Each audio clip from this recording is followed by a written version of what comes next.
আজ তো ছিল জামাই ষষ্ঠী, তো সেই কারণে সকাল সকাল উঠে সমস্ত কিছু যে নিজের কাজবাজগুলো থাকে সেগুলোকে গোছানো শুরু করে দিয়েছি। আর জানলা খুলে দেখছি এত সুন্দর একটা ফুল ফুটে রয়েছে, তো ভাবলাম যে ছোট্ট করে একটা ভিডিও করে রাখি। তারপর এই তো বিছানা গোছানোর পর নিজের যে কাজবাজগুলো থাকে সেগুলোকে গুছিয়ে নেওয়ার পর আমি একদম সকাল সকাল স্নান করে চলে গেছিলাম ঠাকুর ঘরে। আর এই যে এই কলার কাঁদিটাকে দেখছো, এটা কিন্তু আমাদের গাছের। আর এই ফার্স্ট টাইম যেহেতু জামাই ষষ্ঠীতে আমার দাদা বাবা কেউ বাড়িতে নেই, তো ওই কারণের জন্য কাঁঠালটা আমি কিনতে গেছিলাম। কাঁঠাল কিনেওছি, ছাড়িয়েছি, তো বেশ ভালো ছিল এই কাঁঠালটা। তো ফার্স্টেই ঠাকুর পুজো দেওয়ার জন্য ঠাকুরকে সমস্ত ভোগ দিয়ে দিলাম। তারপর এই তো ফুল সাজিয়ে ঠাকুর পুজোটাও দিয়ে দিলাম। ভাবলাম যে একটা ভিডিও করে রাখি, পরে তোমাদেরকে দেখাবো।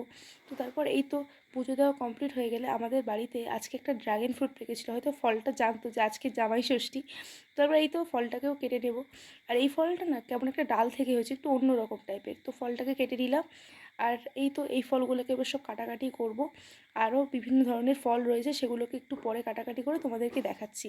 তো সমস্ত ফল কাটাকাটি করে আমি রেডি করে নিয়েছি, সাথে এক সাইডে নিয়েছি মিষ্টি, দই আর আশীর্বাদের সমস্ত জিনিসপত্র। আর এই হলো আমার জামাইবাবু আর আমার দুই ভাগ্নি। তো তারপর এই তো মাও আশীর্বাদ করতে বসে গেছে। সমস্ত কিছু মা দেখে নিচ্ছিলো সব কিছু ঠিকঠাক আছে কি না। আর যে কোনো অনুষ্ঠান হলে মানে বাঙালির এই যে 12 মাসে 13 পার্বণ, আমার সবথেকে একটাই জিনিস ভালো লাগে যে সবাই সবসময় বাড়িতে আসে, মজা আনন্দ হয়, এটাই আমার সবথেকে সুন্দর লাগে। তো তারপর এই তো খাওয়া দাওয়া পর্ব সকালবেলা কিছুটা কমপ্লিট হয়ে যাওয়ার পর গিফট দেওয়া নেওয়া হলো।